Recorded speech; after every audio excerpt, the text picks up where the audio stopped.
تو بھائیو سورۃ النحل کی آیت نمبر 48, 49 اور 50 سے ہمیں یہ بات پتہ چلی کہ اللہ تعالیٰ کو ہر شے سجدہ کر رہی ہے اس کے سایوں کی فارم میں، چاہے وہ خود سجدہ کرے نہ کرے، جتنی بھی مٹیریل چیزیں ہیں ان کے سائے خود بخود اللہ کو بائی ڈیفالٹ سجدہ کر رہے ہیں.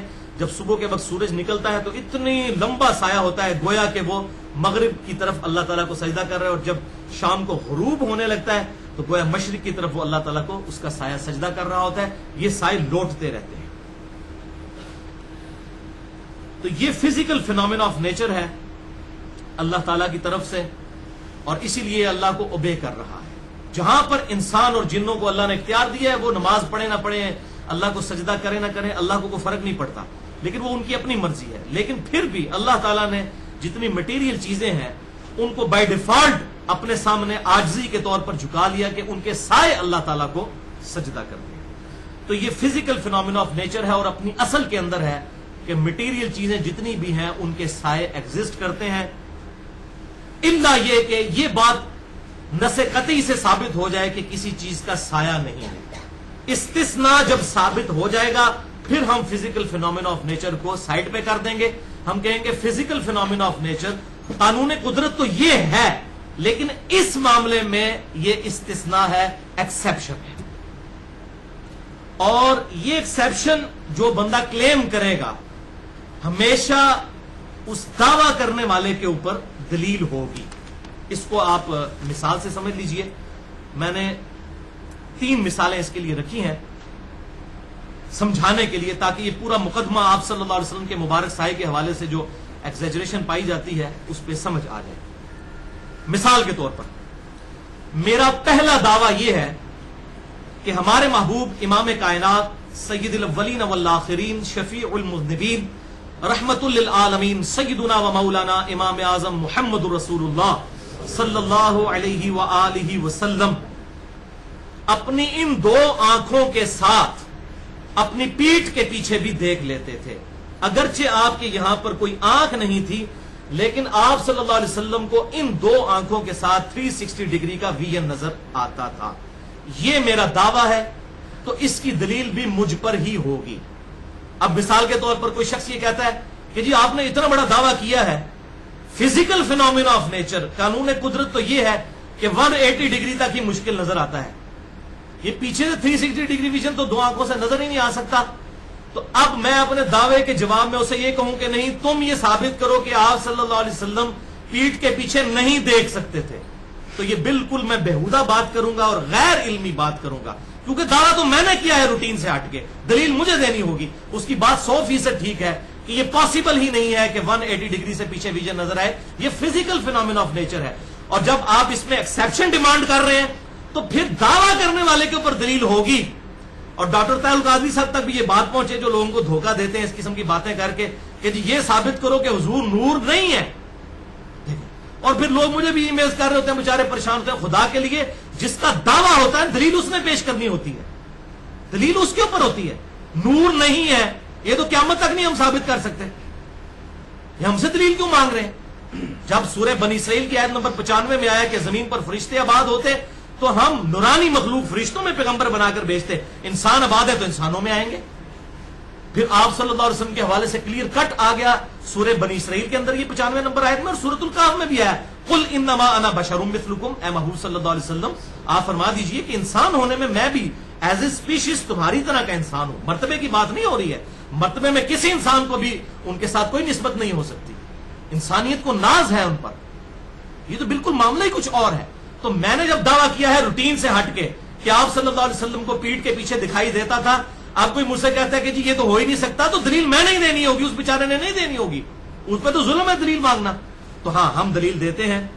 صحیح بخاری اور مسلم کی متفق علیہ حدیث ہے، صحیح بخاری میں 741 نمبر اور صحیح مسلم میں 958 نمبر ہے انٹرنیشنل نمبرنگ کے مطابق، کہ آپ صلی اللہ علیہ وسلم نے صحابہ اکرام علیہم رضوان سے فرمایا تم کیا سمجھتے ہو کہ نماز پڑھنے کی حالت میں میرا منہ قبلے کی طرف ہوتا ہے؟ اللہ کی قسم تمہارا خشوع اور تمہارا رکوع مجھ پر پوشیدہ نہیں ہوتا. اللہ کی قسم میں اپنی پیٹھ کے پیچھے بھی تمہیں دیکھ رہا ہوتا ہوں، اپنے رکوع اور سجدے پوری طرح ادا کیا کرو. یعنی آپ صلی اللہ علیہ وسلم جب نماز پڑھتے تھے تو آپ صلی اللہ علیہ وسلم کو پیچھے نظر آ رہا ہوتا تھا. اگر کوئی بار بار اپنی داڑھی کو یوں کر رہا ہے یا زیادہ کھجلی کر رہا ہے یا نان سیریسلی وہ کھڑا ہوا ہے اور بار بار وہ ایسے سے کر رہا ہے, تو آپ صلی اللہ علیہ وسلم فرمایا تم نہ یہ سمجھنا کہ میرا رخ اس طرف ہے اور تم مجھے نظر نہیں آ رہے ہو, اللہ کی قسم میں اپنی پیٹھ کے پیچھے بھی تمہیں دیکھتا ہوں, تمہارا خشوع اور رکوع, یعنی کون کتنے خشوع سے نماز پڑھ رہا ہے, کتنی اٹینشن کے ساتھ, اور کون کتنا کیجولی پڑھ رہا ہے, مجھ پر یہ چیز پوشیدہ نہیں رہتی. تو یہ الحمدللہ میرا دعویٰ تھا, میں نے دلیل رکھ دی. اب دوسرا دعویٰ میرا کہ میرے محبوب امام کائنات صلی اللہ علیہ وسلم کے مبارک پسینے سے خوشبو آتی تھی, یہ ہے میرا دعویٰ.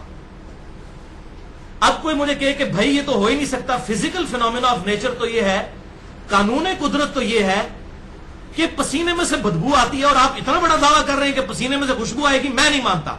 تو اب میں اسے یہ بات نہیں کہوں گا کہ تم یہ ثابت کرو کہ رسول اللہ کے پسینے سے بدبو آتی تھی یا خوشبو آتی تھی. یہ میں نے دعویٰ کیا ہے روٹین سے, ہر چیز اپنی اصل میں پسینے میں بدبو ہی ہے. اب میرا دعویٰ ہے کہ خوشبو آتی ہے تو دلیل مجھ پر ہوگی. میں اسے یہ نہیں کہوں گا تم ثابت کرو کہ خوشبو نہیں آتی تھی, وہ ڈاکٹر تعلق قادری آپ ثابت کریں کہ نور نہیں ہے. وٹ نانسنس دس, کتنی بےہودگی ہے اس قسم کے سوال کرنا. بالکل غیر علمی اپروچ ہے, نان انٹلیکچوئل اپروچ ہے. جس کا دعویٰ ہوتا ہے دلیل اس نے پیش کرنی ہوتی ہے. تو الحمدللہ یہ ہم نے دعویٰ کیا, اس کی دلیل میں ہم حدیث بھی پیش کرتے ہیں. صحیح بخاری اور مسلم کی متفق علیہ حدیث ہے. صحیح بخاری میں انٹرنیشنل نمبر کے مطابق 6281 اور صحیح مسلم میں 6055 سے لے کر 6057 تک, ایک سے زیادہ طریق اس کے آئے ہیں. ام سلیم رضی اللہ تعالی عنہا جو حضور صلی اللہ علیہ وسلم کی محرم بھی تھی, آپ صلی اللہ علیہ وسلم ان کے گھر اکثر جایا کرتے تھے, آرام بھی فرمایا کرتے تھے. ایک دن آپ صلی اللہ علیہ وسلم ان کے گھر سوئے ہوئے تھے تو آپ کو نیند کی حالت میں پسینہ کافی آتا تھا.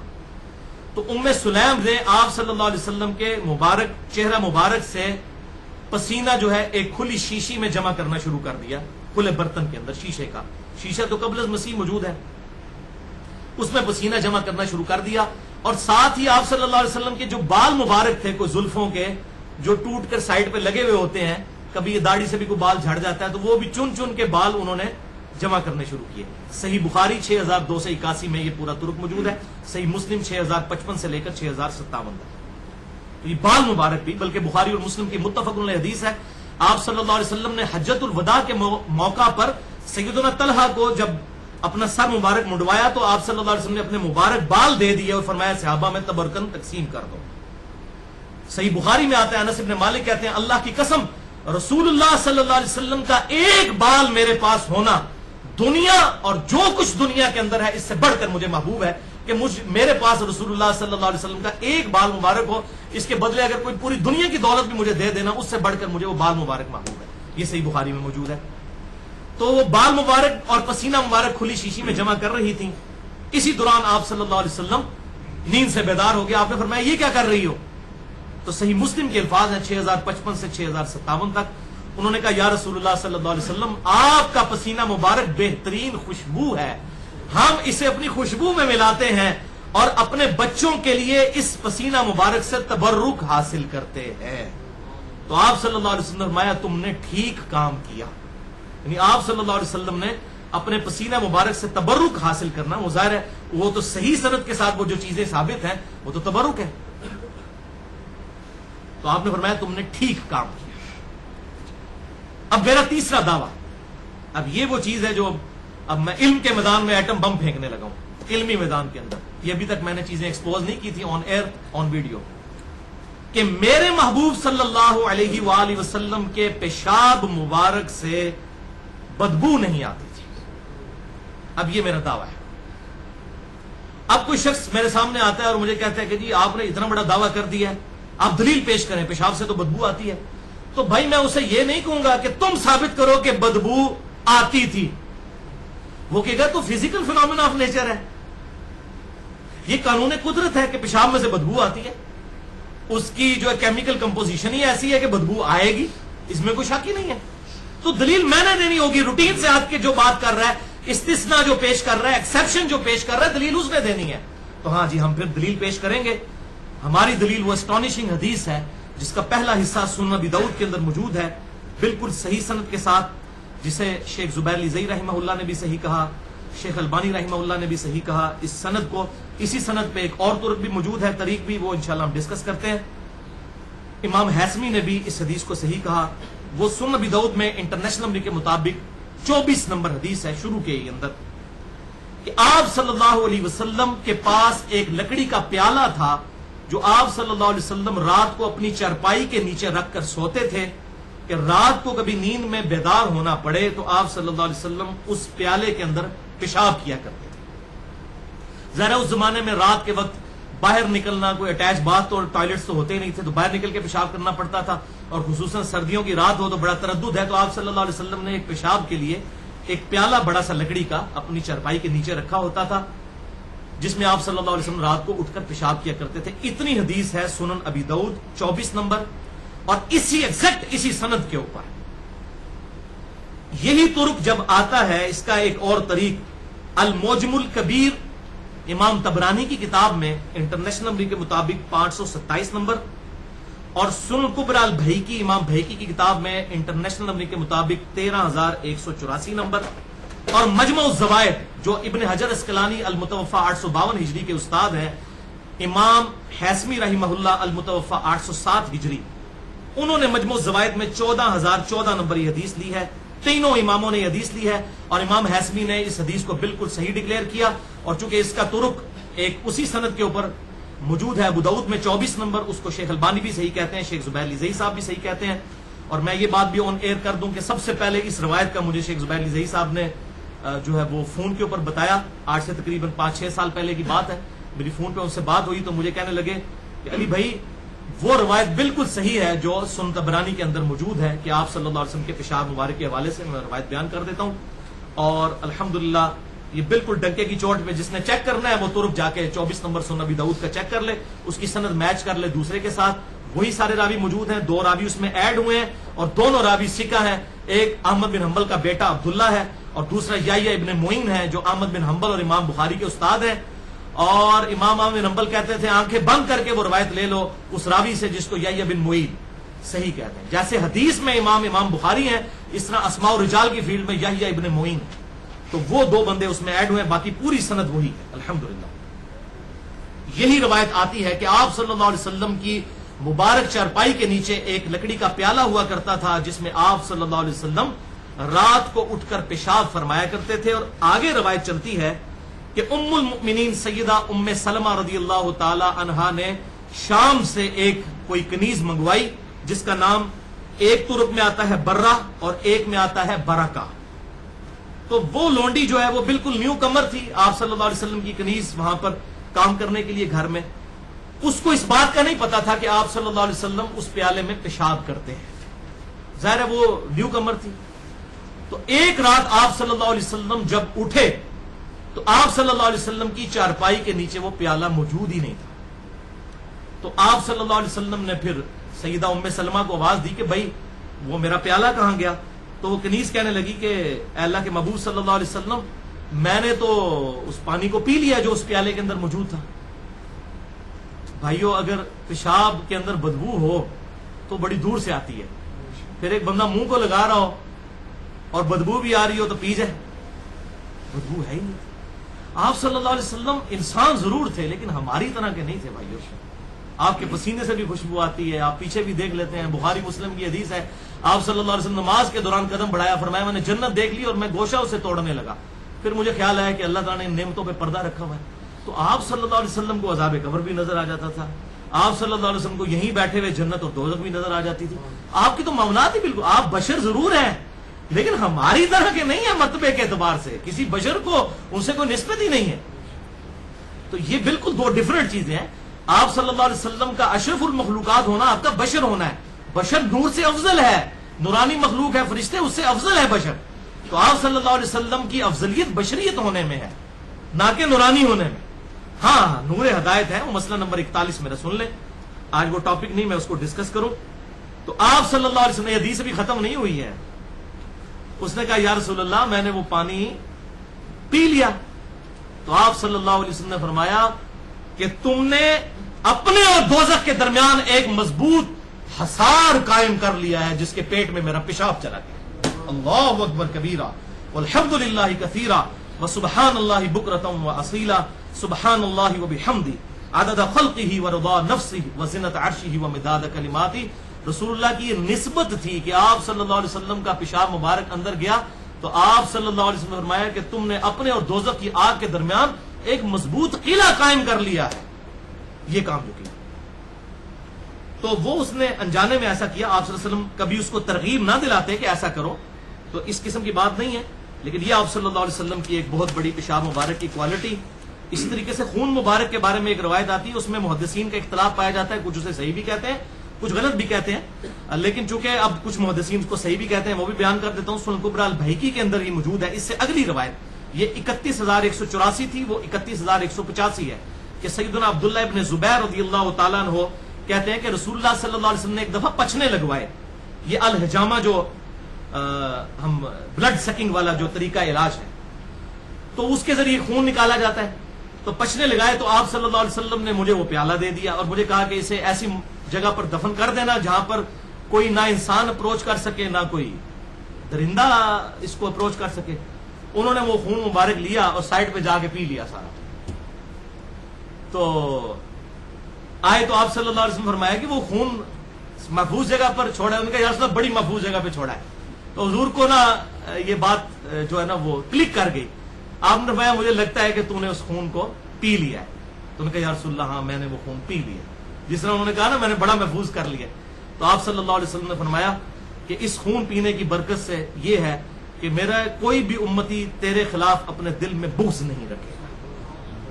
تو الحمدللہ عبداللہ ابن زبیر رضی اللہ تعالیٰ عنہ کے بارے میں ہم بڑی محبت کا رویہ رکھتے ہیں اور ان سے بڑی محبت کرتے ہیں. وہ پوری زندگی بنو امیہ کے مخالف رہے اور یہ بھی بالکل صحیح سند کے ساتھ ثابت ہے. مصنف ابن ابی شیبہ میں انٹرنیشنل نمبرنگ کے مطابق 3950 نمبر حدیث ہے کہ عبداللہ ابن زبیر رضی اللہ تعالیٰ عنہ ہاتھ کھول کر نماز پڑھا کرتے تھے اور ان کو نماز سکھائی ہے سیدنا ابوبکر صدیق نے جو ان کے نانا ہے.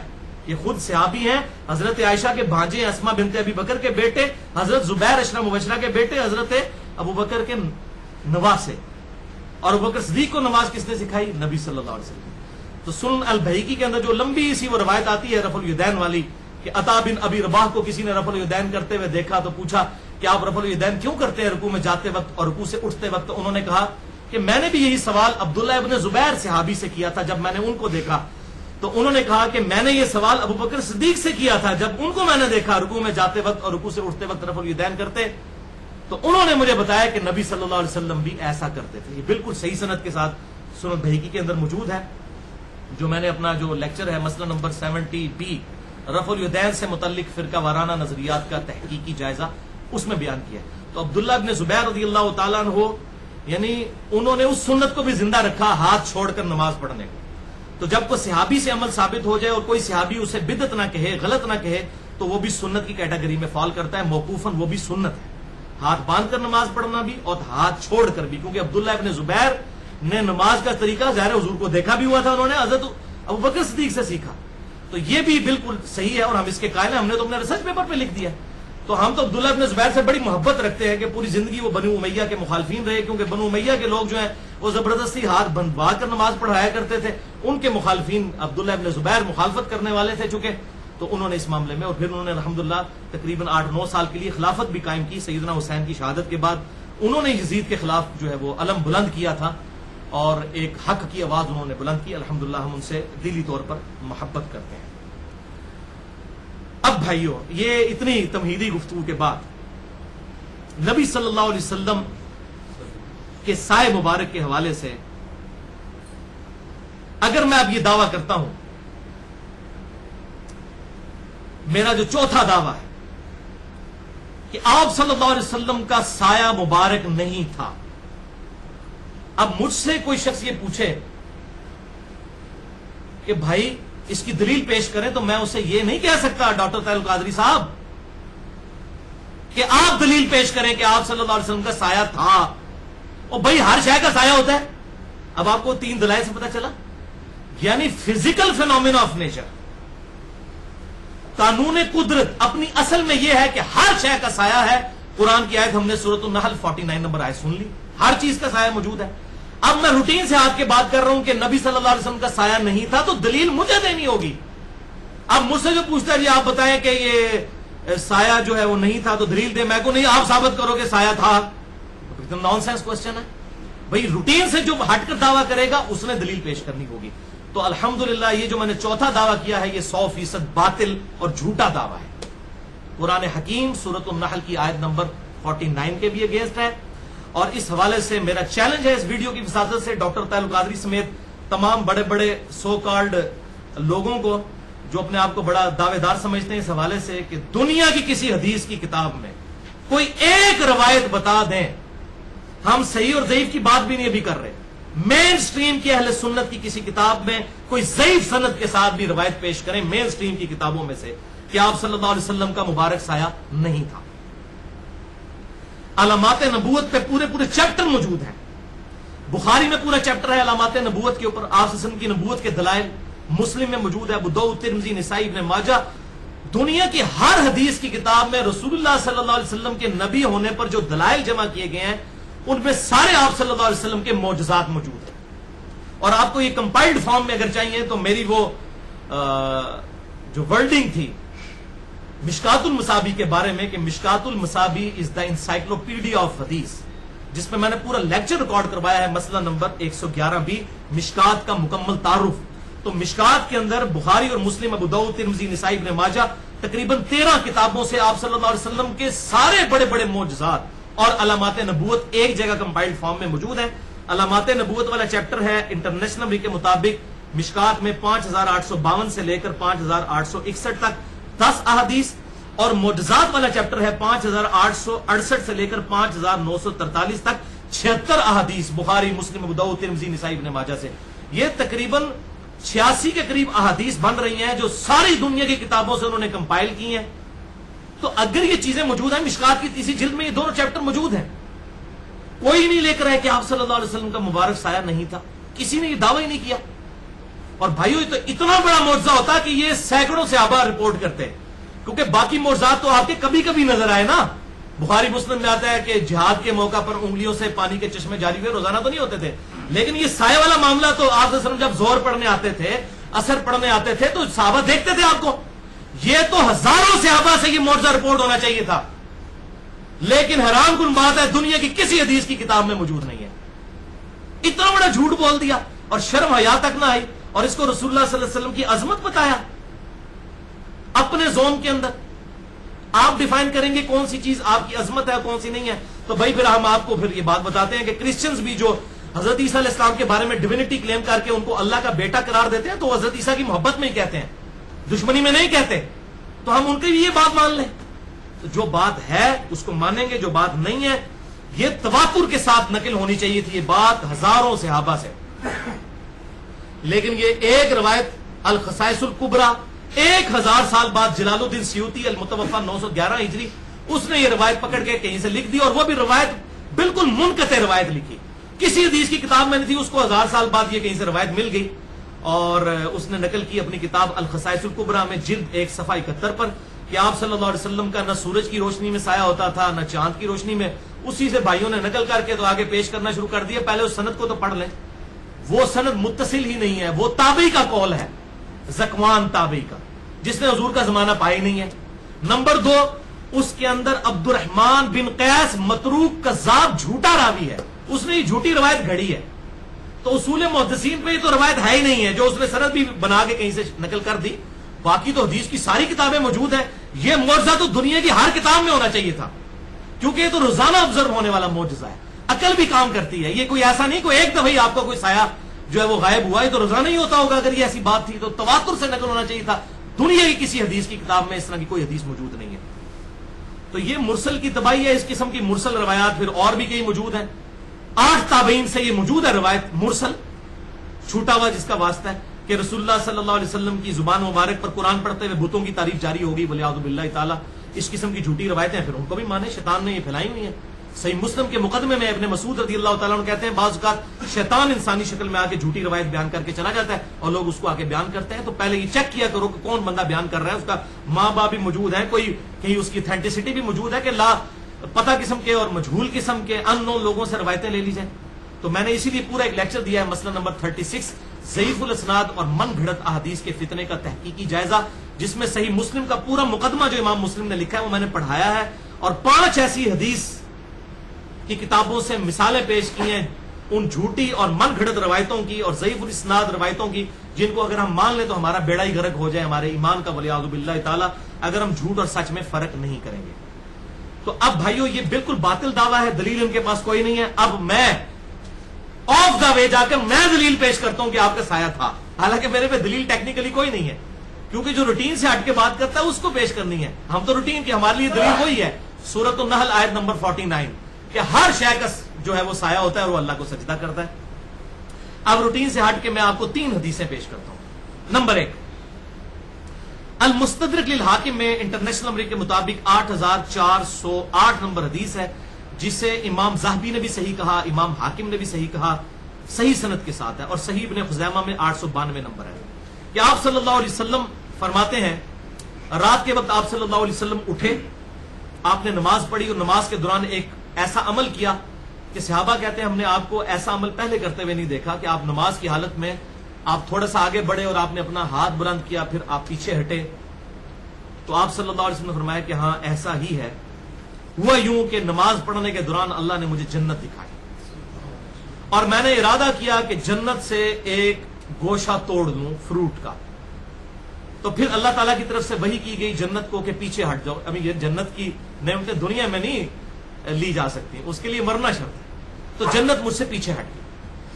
پھر اللہ تعالیٰ نے میرے سامنے دوزخ کو پیش کیا، حتیٰ کہ میں نے صحابہ اکرام سے کہا کہ میں نے اپنا اور تمہارا سایہ دیکھا دوزخ کے اوپر، ظلی و ظلکم، تو میں نے تمہیں اشارہ کیا کہ تم لوگ دوزخ سے پیچھے ہٹ جاؤ، یعنی صحابہ اکرام کو۔ تو اللہ نے مجھے وحی کی کہ اے اللہ کے محبوب صلی اللہ علیہ وسلم، آپ اس معاملے کو چھوڑ دیجئے، ان کو یہیں پر کھڑا رہنے دیں، جو خواب میں وہ دکھایا گیا، آپ کا سایہ اور آپ کے صحابہ کا سایہ۔ آپ صلی اللہ علیہ وسلم پیچھے ہٹ گئے، لیکن صحابہ کو وہاں پر کھڑے رہنے دیا گیا۔ پھر آپ صلی اللہ علیہ وسلم نے فرمایا اس خواب نہیں، یہ بالکل بیداری میں آپ کے ساتھ عمل ہوا، اس کی میں نے یہ تعویل کی ہے کہ میری وفات کے بعد میری امت کو آزمائشوں میں ڈالا جائے گا، فتنوں میں ڈالا جائے گا، یعنی میں تو اس آزمائش، وہ آگ جو آزمائش کی شکل میں دکھائی گئی جہاں پر آپ صلی اللہ علیہ وسلم نے اپنا اور صحابہ کرام کا سایہ دیکھا، لیکن آپ صلی اللہ علیہ وسلم کو اللہ تعالیٰ نے آزمائشوں سے بچا لیا، لیکن آپ کی وفات کے بعد آپ کے صحابہ کے اوپر وہ آزمائشیں آئیں، اور آپ کو پتہ ہی ہے، ہم تو اکثر اس پہ لیکچر دیتے ہیں، مسئلہ نمبر 101 جنگ جمل، صفین، نہروان کے حوالے سے اتنی بڑی بڑی آزمائشیں پھر صحابہ کرام پر، اور انس بن مالک اس کے راوی ہیں، سب سے بڑی تو ان پر آزمائش آئی، بنو امیہ کے حجاج ابن یوسف نے، صحیح بخاری میں آتا ہے کہ آپ کے اوپر کتنے ظلم کیے، یہ آپ صلی اللہ علیہ وسلم کو دکھایا گیا۔ تو اس میں الفاظ ہے ظلی و ظلکم، میں نے اپنا اور تمہارا سایہ، تو اس پہ تو کوئی تعویل کر سکتا ہے کہ یہ کوئی تمثیل دکھائی گئی تھی، لہذا ہم اگلی 2 روایتیں بالکل ایسی پیش کریں گے جس میں تعویل کی گنجائش نہیں۔ دوسری روایت مسند امام احمد میں جلد 6 صفحہ 131 پہ انٹرنیشنل نمبر کے مطابق 25046 نمبر ہے، سیدہ عائشہ کہتی ہیں ایک سفر کے دوران سیدہ صفیہ رضی اللہ تعالی عنہا ام المؤمنین کا اونٹ بیمار ہو گیا، تو آپ نے سیدہ زینب سے کہا کہ تمہارے پاس 1 سے زیادہ اونٹ ہیں، ایک اونٹ جو ہے وہ صفیہ کو دے دو، لیکن وہ چونکہ آپس میں سوکنے تھی، تو انہوں نے کہا یا رسول اللہ اس یہودیہ کو تو میں نہیں دوں گی، کیونکہ وہ یہودیوں میں سے تھی لیکن مسلمان ہو گئی بھی تھی حضرت صفیہ۔ تو آپ صلی اللہ علیہ وسلم اتنے سخت ناراض ہوئے حضرت زینب کی اس بات کے اوپر کہ حضرت عائشہ کہتی ہیں پھر آپ صلی اللہ علیہ وسلم 3 مہینے تک حضرت زینب کے ہاں نہیں رہے۔ 3 مہینے جب گزرے تو آپ صلی اللہ علیہ وسلم ان کی طرف گئے، تو حضرت زینب کے الفاظ ہیں کہ میں نے دوپہر کے وقت دور سے سایہ آتا ہوا محسوس کیا، ظلہ کے الفاظ ہیں آپ صلی اللہ علیہ وسلم کی سایہ مبارک، جب وہ میرے قریب آیا تو میں نے آپ صلی اللہ علیہ وسلم کو دیکھا کہ یہ تو آپ صلی اللہ علیہ وسلم تھے۔ اسی کا ایک طرق آگے مسند امام احمد میں موجود ہے، تیسری حدیث جلد 6 صفحہ 337 پر انٹرنیشنل نمبر کے مطابق 26908، جس میں خود حضرت صفیہ یہ بیان کر رہی ہیں کہ مجھے اس طریقے سے زینب نے کہہ دیا تھا یہودیہ، تو آپ صلی اللہ علیہ وسلم 3 مہینے تک ناراض رہے، اور حجۃ الوداع کے موقع پر یہ معاملہ ہوا تھا، تو آپ صلی اللہ علیہ وسلم پھر ربیع الاول کے مہینے میں تشریف لے گئے۔ اس سے یہ بات پتہ چلی کہ ربیع الاول کے مہینے تک آپ صلی اللہ علیہ وسلم جو ہے وہ دنیاوی زندگی کے ساتھ دنیا میں موجود تھے، یعنی آپ کی وفات سفر میں نہیں ہوئی ہے، ربیع الاول میں ہی ہوئی ہے، یہ کنفرم ہے، سوموار کے دن 12 ربیع الاول کو نہیں ہوئی۔ میرا مسئلہ نمبر 26 مسئلہ نمبر ربیع الاول سے متعلق 3 غلط فہمیاں وہ سن سکتے ہیں۔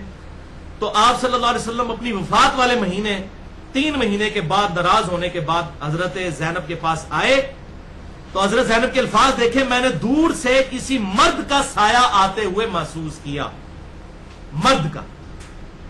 اور وہ کہتی ہیں کہ جب وہ میں نے سوچا کہ اس وقت میرے خیمے میں کون سا مرد آ رہا ہے، کیونکہ وہ یہ گمان کر رہی تھی 3 مہینے سے حضور ناراض تھے تو حضور صلی اللہ علیہ وسلم تو نہیں ہو سکتے، تو انہوں نے کہا یہ کوئی اجنبی مرد میرے خیمے کی طرف آ رہا ہے، دور سے انہوں نے دیکھا۔ اگر وہ آپ کا فزیکلی سایہ نہ ہوتا جن کا یہ کہنا ہے تو کہتی ہاں جی سایہ چونکہ کوئی نہیں ہے لہذا حضور صلی اللہ علیہ وسلم ہی آ رہے ہیں، تو کہتی ہیں میں نے کہا یہ مرد کون آ رہا ہے میرے خیمے کی طرف، جبکہ رسول اللہ میرا مرد تو مجھ سے ناراض ہے، بالکل کلیئر کٹ۔ تو کہتی جب وہ قریب آئے تو میری خوشی کی انتہا نہ رہی کہ رسول اللہ صلی اللہ علیہ وسلم تھے، اور آپ صلی اللہ علیہ وسلم میرے پاس آئے اور میں نے کہا یا رسول اللہ صلی اللہ علیہ وسلم میری تو خوشی کی انتہا نہیں رہی ہے، آپ مجھے بتائیں میں کیا اللہ تعالیٰ کی بارگاہ میں نظر کروں کہ آپ مجھ سے راضی ہو گئے ہیں۔ پھر آپ صلی اللہ علیہ وسلم میری چارپائی کے پاس آئے، آپ صلی اللہ علیہ وسلم نے آ کے مجھ پر ہاتھ رکھا، یعنی شفقت کے ساتھ حضرت زینب کو آپ صلی اللہ علیہ وسلم نے معاف کر دیا۔ اس میں الفاظ ہیں میں نے دور سے کسی مرد کے سائے کو آتے ہوئے محسوس کیا۔ ظاہر مردوں کے چلنے میں، عورتوں کے ڈیل ڈول میں اور مردوں میں فرق ہے۔ آپ سے ان کا کوئی پگڑی مبارک ہوگی یا آپ نے چادر لی ہوئی ہوگی تو اس سے انہوں نے اندازہ لگایا کہ یہ مرد ہی آ رہا ہے کوئی، اور ساتھ الفاظ ہے کہ سایہ محسوس کیا، ذلہ کے الفاظ ہیں، سایہ مبارک، تو بالکل کلیئر کٹ ہے۔ یہ دلائل صرف سمجھانے کے لیے، ادروائز جس کی دلیل اس نے دینی ہے جس نے یہ دعویٰ کیا ہے۔ ہماری دلیل تو قرآن حکیم سورۃ النحل آیت نمبر 49 موجود ہے۔ یہ تو تھی بھائی علمی دلیل۔ اب ایک اور دلیل بھی ہے جس کے بغیر کام نہیں چلتا، تو کون سی دلیل ہے؟ پھکی، جسے ہم پنجابی میں کہتے ہیں، اردو میں ہم اسے کہتے ہیں الزامی جواب، اور فلسفی کی لینگویج میں اسے ہم کیا کہتے ہیں؟ Logical answer. سائنٹسٹ کی لینگویج میں، سائنٹیفک لینگویج میں ہم اسے اینٹی وینم کہتے ہیں۔ جب کوبرا سانپ کاٹ جائے تو اس کے زہر کا علاج پھر دوائی سے نہیں ہو سکتا، زہر سے ہی ہوتا ہے کوبرا کے، تو یہ اینٹی وینم، پھکی اور الزامی جواب کے طور پر ہم یہ ان سے کہتے ہیں اگر ان کا یہ دعویٰ ہے کہ رسول اللہ صلی اللہ علیہ وسلم کا سایہ مبارک نہیں تھا تو اس وقت دنیا میں آپ صلی اللہ علیہ وسلم کے منہ مبارک، بال مبارک کثرت سے موجود ہیں، اور ایسے بھی موجود ہیں جن کی سند بھی موجود ہے، جیسے ٹرکی میں، ترکی کے اندر توپ کاپی میوزیم کے اندر آپ صلی اللہ علیہ وسلم کا ایک بال مبارک ہے جو انہوں نے رکھا ہوا ہے، اور باقاعدہ اس کی تصویر بھی دیکھیں، اس کا سایہ بھی نظر آتا ہے بال مبارک کا۔ یہاں پر بھی علماء کے پاس موجود ہیں، بڑے بڑے مشائخ جو ہیں اس کے اوپر چندے بٹور رہے ہیں، ربیع الاول پہ زیارتیں کرواتے ہیں اور پیسے بٹورتے ہیں کہ یہ نبی وسلم کے بال مبارک ہیں۔